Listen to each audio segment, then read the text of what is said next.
अब हम लोग बात करेंगे केस लॉ नंबर 14 की, कैपिटल गेन का केस लॉ नंबर 14। लास्ट के दो केस लॉ और बचे।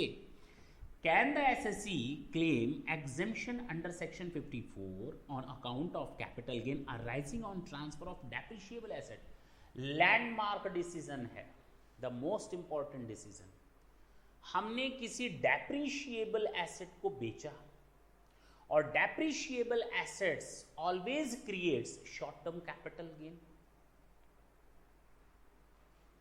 क्योंकि डेप्रिशिएबल एसेट्स तो ब्लॉक ऑफ एसेट पर आता है, और it always create short term capital gain. और मेरे पास एक डेप्रिशिएबल एसेट 8 साल से यूज हो रही थी, डेप्रिशिएबल होते होते होते जितनी वैल्यू आई मैंने उसको सेल कर दिया, उससे कुछ पैसा मिला, मैंने नया घर खरीद लिया। कुछ भी बेचो नया घर खरीदो, कुछ भी बेचो नया घर खरीदो, सेक्शन 54F में आपको बेनिफिट मिल सकता है। मैंने कुछ भी नहीं बेचा, मैंने एक डेप्रिशिएबल एसेट को बेची जो 8 साल से यूज हो रही थी, और मैंने रेजिडेंशियल हाउस प्रॉपर्टी खरीद ली, और 3 साल के अंदर मैंने इन्वेस्ट भी कर दिया। अब प्रॉब्लम ये आती है, कहा गया था लॉन्ग टर्म कैपिटल एसेट को बेचो, लॉन्ग टर्म कैपिटल एसेट को बेचो और रेजिडेंशियल हाउस प्रॉपर्टी खरीदो। अगर याद नहीं हो तो वापस पीछे जाकर देखें, पेज 54F निकालें तो यही होगा। लॉन्ग टर्म कैपिटल एसेट को बेचो और घर को खरीदो, यही तो बोला गया। प्रॉब्लम ये आई कि शॉर्ट टर्म कैपिटल गेन वाली एसेट को बेचा। मैंने क्या बोला? Short term capital gain. मैंने ये नहीं कहा शॉर्ट टर्म कैपिटल एसेट को बेचा गया, दोनों में फर्क है। कोर्ट ने भी यही बोला है, मैं उसी की बात में बोल रहा हूं।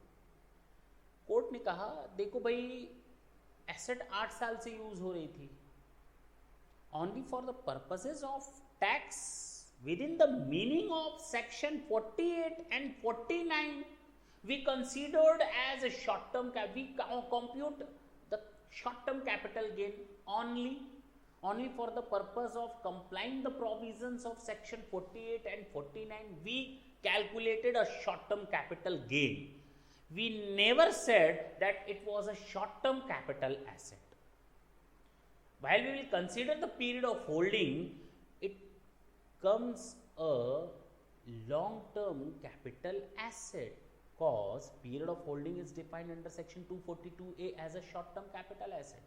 2 subsection 42A, फिर क्लॉज जोड़ देना। सेक्शन 242A कहता है short-term capital asset means the short-term capital asset means the capital asset of which the period of holding is not in excess of 36 month just before the date of the transfer। यही तो हम लोगों ने definition देखी थी section 2 subsection 42A में short term capital asset की। मैंने ये कब कहा कि लॉन्ग, भाई एसेट का नेचर तो लॉन्ग टर्म है। सेक्शन 48 एंड 49 के प्रोविजंस को कंप्लाई करने के लिए मैंने केवल मान लिया है short term capital gain. The nature of the asset was long term and the nature of the gain is short term. It doesn't mean at all now the asset is a short-term capital asset. Still the asset will be treated as long-term capital asset. 8 साल हो गया खरीदे हुए, तो this is the deeming fiction। और साफ साफ बोला, यही वर्ड यूज किया, this is the deeming fiction।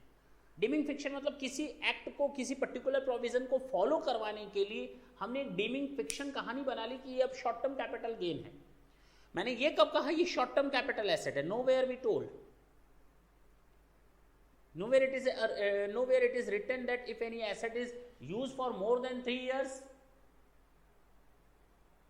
and it is a depreciable asset and sold out, it will be treated as short term capital asset. Nowhere it is told that it would be treated as short term capital gain. Only short term capital gain would arise. Now this is the deeming fiction only for the purpose of complying certain provisions, and section 54 is this one section is independent section 54, and it is not dependent on section 48 and section 49. This is your independent section. Now try to calculate your own thing ना। आप section 48 49 पर क्यों जा रहे हो, dimming fiction पर क्यों जा रहे हो?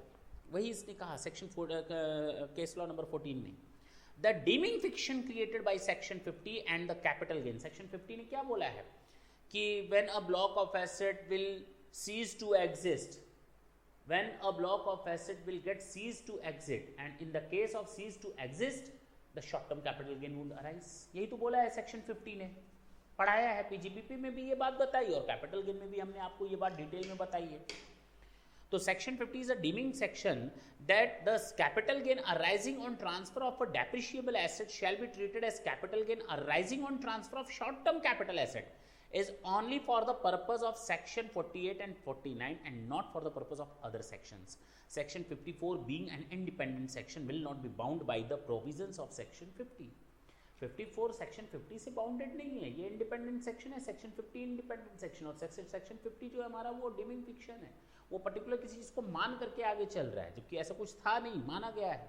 उसको कंप्लाई करने के लिए हम आज तक शॉर्ट टर्म कैपिटल गेन बोलते थे, लेकिन एसेट तो वो लॉन्ग टर्म भी हो सकती थी. The depreciable asset if held for more than 36 months shall be a long term capital asset as per the provisions. ठीक है, therefore the exemption will be given to the SSC. अगर SSC ने किसी depreciable asset को बेच करके जो long term asset है, भले उसका गेन शॉर्ट टर्म था, उसको उसने बेच करके एक मकान खरीदा तो भी सेक्शन 54F में उसको बेनिफिट मिलेगा. Case law number 15, last case law of this chapter. Can exemption under section, मैं अब बताऊंगा नहीं, आप खुद ही जवाब दे दोगे. इतने केस लॉ हो चुके हैं, अब आपका आंसर अपने आप मुंह से निकलेगा. Can exemption under section 54 EC be denied on account of the bond being issued after 6 months of the date of transfer even though the payment for the bond was made by the SSC within the 6 month period? Hindustan Unilever limited Bombay का high court का case है. एक SSC ने section 54 EC के तहत कुछ bond खरीदे और 6 महीने के अंदर उनको पेमेंट कर दिया. कहा भी गया था ट्रांसफर की डेट से 6 महीने के अंदर आपको पेमेंट कर देना, और उसने उनको पेमेंट भी कर दिया. लेकिन कुछ कारणों की वजह से उनको वो शेयर्स 6 महीने के बाद मिले. ओके, तो क्या SSC जो है उसको ये बेनिफिट मिलेगा? आपका जवाब आएगा बिल्कुल सही. अभी तो मैंने हाउस प्रॉपर्टी के बारे में आपको बताया था, सेम 3 साल के अंदर वाला. 6 महीने के अंदर मेरा पर्पस क्या है? The main intention of the act is to utilize the fund in a proper place, and here we have utilized our fund as per the sections.